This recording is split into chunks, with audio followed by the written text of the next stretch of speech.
আমন্ত্রণ জানাচ্ছি উচ্চতর গণিতের আরও একটি ক্লাসে টেকনিক ইজি টেকশনের পক্ষ থেকে।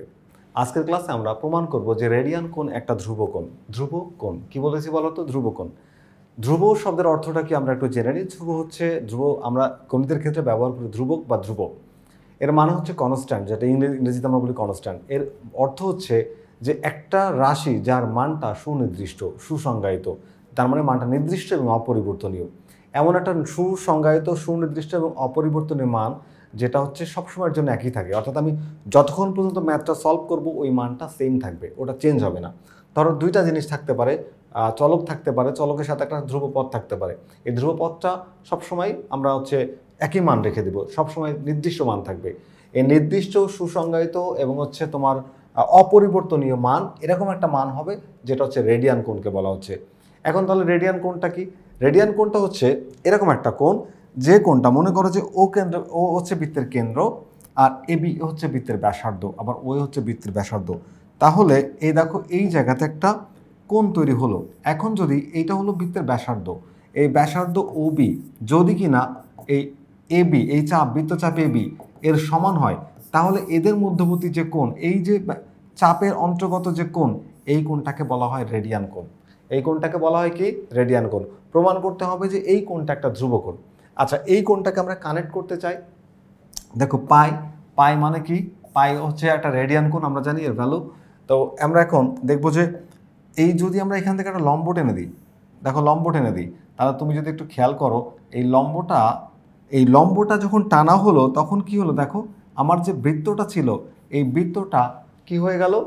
4/1 হয়ে গেল। তুমি যদি এই কোণটাকে একটু দেখো যে ও, এই পি ও বি, এটা একটা সমকোণ। আর এই যে অংশটা, যে চাপটা আমি বলছি, এটা হচ্ছে কি বলতো? বৃত্তচাপ। তো এই বৃত্তচাপটার যে টোটাল যে লেন্থ বা দৈর্ঘ্যটা, সেটা হচ্ছে এই যে বৃত্তটা, এই বৃত্তটার 4/1। কারণ দেখো এই 4 ভাগ করলে এই 1 ভাগ, 2 ভাগ, 3 ভাগ, 4 ভাগ। এখন আমি প্রমাণ করতে চাচ্ছি অ্যাকচুয়ালি কি বলতো, এই যে এওবি কোণটা একটা ধ্রুব কোণ। এওবি কোণটা একটা ধ্রুব কোণ। দেখো 90 ডিগ্রি π/2, এই কোণটাও ধ্রুব কোণ।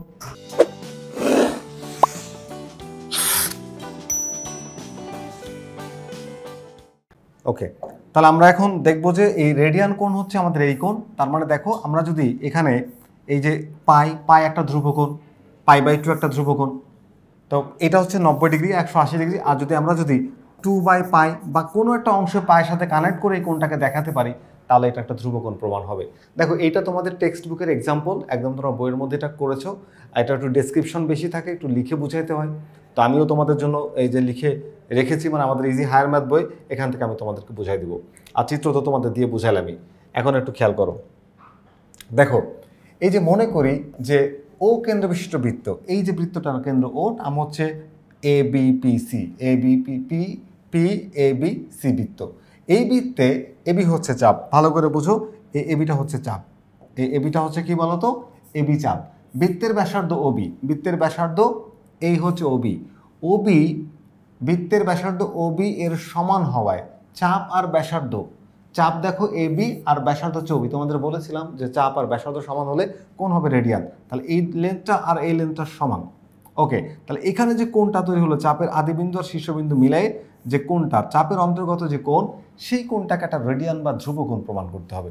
তো আমরা এখন যে কাজটা করলাম, এখানে দেখো এই যে এখানে যে আমাদের যে কোণটা ছিল, আর এখানে যে তোমার রেডিয়াস বা তোমার হচ্ছে কি বলে ব্যাসার্ধ ছিল, এই ব্যাসার্ধের উপরে আমি পি বিন্দু থেকে ও বিন্দুতে লম্ব টেনে দিলাম। কি করছি বলতো? ওপি লম্ব বৃত্তের পরিধির সাথে পি বিন্দুকে ছেদ করে আমি টেনে দিলাম, লম্ব আঁকি। ও বিন্দু থেকে ওপি এর উপর, ও বিন্দু থেকে ওবি এর উপর ওপি লম্ব আঁকি, যেটা বৃত্তের পরিধিকে পি বিন্দু ছেদ করে। তাহলে এই যে অংশটা, এটা কিন্তু বৃত্তের 4/1। বৃত্তের 4/1কে আমরা কি বলবো? 1/4, অর্থাৎ 4/1। তাহলে এই যে পিবি, এটা হচ্ছে বৃত্তের পরিধির 1/4, যেটাকে আমরা 1/4, আর পরিধির সূত্র আমরা জানি 2πr। কি জানি? 2πr। এবার দেখো এই 2 আর এই 4-এর মধ্যে কাটাকাটি যায়, তাহলে কত হয়? 2 2 4, তাহলে এখানে 2, এখানে 2, এই যে 2 বসাই দিলাম, তাহলে πr/2 হয়ে গেল। এবার দেখো চাপ এবি, এবি হলো চাপ, আর এবি সমান ব্যাসার্ধ লেখা যাবে। এবি সমান কি লেখা যাবে? ব্যাসার্ধ। আচ্ছা, তাহলে এ ও বি সমান হচ্ছে, কোণ এ ও বি সমান হচ্ছে 1 রেডিয়ান। এবার রেডিয়ানকে আমরা ধ্রুব প্রমাণ করার চেষ্টা করি। দেখো যদি আমরা একটু খেয়াল করি যে এখানে বৃত্তের যে কোনো চাপের উপর দণ্ডায়মান কেন্দ্রস্থ কোণ বৃত্তস্থ কোণের সমানুপাতিক হয়, অর্থাৎ কোণ যদি বড় হয় তাহলে চাপটা বড় হবে, চাপ যদি ছোট হয় কোণটা ছোট হবে। এটা হচ্ছে কোণের সাথে চাপের একটা সমানুপাতিক সম্পর্ক। তুমি যদি এই বৃত্তের উপরে এই চাপটাকে এবি চাপটাকে যদি এই পর্যন্ত বাড়ায় দাও, দেখবে যে কেন্দ্রে উৎপন্ন কোণ তখন বেড়ে এই পর্যন্ত হয়ে যাবে, মানে চাপ বাড়ালে কোণ বাড়বে, চাপ কমালে কোণ কমে যাবে, তার মানে সমানুপাতিক সম্পর্ক। তাহলে বৃত্তের যে কোনো চাপের উপর দণ্ডায়মান কেন্দ্রস্থ কোণ ও বৃত্তচাপের ওটা বৃত্তচাপের সমানুপাতিক। তাহলে এইখানে একটু খেয়াল করে দেখো, এই যে এওবি যে কোণটা, এই এওবি যে কোণটা কোন চাপের উপর দাঁড়ানো, এবি চাপের উপরে, তাহলে এওবি কোণ হচ্ছে এবি চাপের উপর দাঁড়ানো। আর পিওবি, পিওবি কই, এই যে পিওবি, এই দেখো পিওবি হচ্ছে পিবি চাপের উপরে। তাহলে এখানে কোন কোন চাপ চাপ সমানুপাতিক করে দেওয়া যাবে, এই দুইটা হচ্ছে কোণ আর এই হচ্ছে সেই চাপ, যে চাপের অন্তর্গত কোণ। তাহলে কোণের অনুপাত আর চাপের অনুপাত যদি হয় সমান তাহলে হচ্ছে সমানুপাত। কোণের অনুপাত চাপের অনুপাত যদি হয় সমান তাহলে আমরা সেটাকে বলবো সমানুপাত। আচ্ছা আসো এবার এখানে একটু ক্যালকুলেট করি।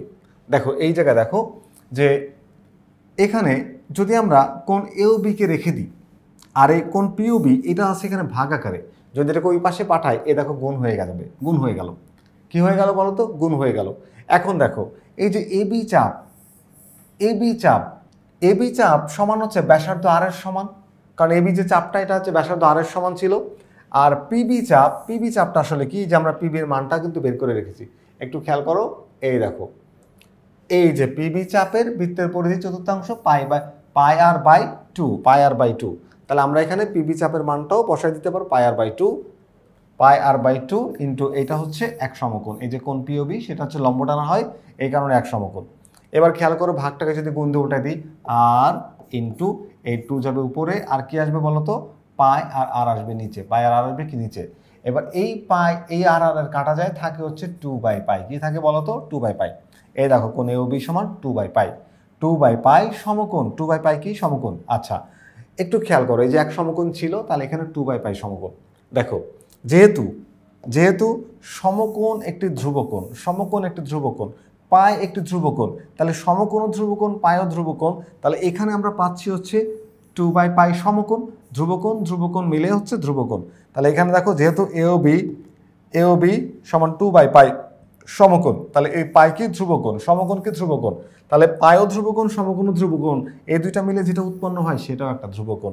তাহলে কোণ এওবি সমান হচ্ছে ধ্রুবকোণ, অর্থাৎ এই যে কোণটার মানটা একটা নির্দিষ্ট, কারণ আমরা পায়ের মানটা জানি কনস্ট্যান্ট, এটা পানের মানটা তোমরা জানো কনস্ট্যান্ট, এবং এই যে এখানে যে সমকোণ এটাও 90 ডিগ্রি নির্দিষ্ট। তাহলে নির্দিষ্ট দুইটা জিনিসকে আমি হিসাব যখন করছি আরেকটা জিনিসকে, তখন যে জিনিসটা পাবো সেটাও পাবো নির্দিষ্ট, সুসংজ্ঞায়িত এবং সুনির্দিষ্ট, অপরিবর্তনীয়। তাহলে এই যে আমরা প্রমাণ করলাম যে এক রেডিয়ান কোণ একটি ধ্রুবকোণ। আশা করি আজকের এই যে আলোচনাটি এটা তোমরা বুঝতে পেরেছো। পরবর্তী ক্লাস দেখার আমন্ত্রণ জানিয়ে আজকের ক্লাসটি এখানেই শেষ করছি। আল্লাহ হাফেজ।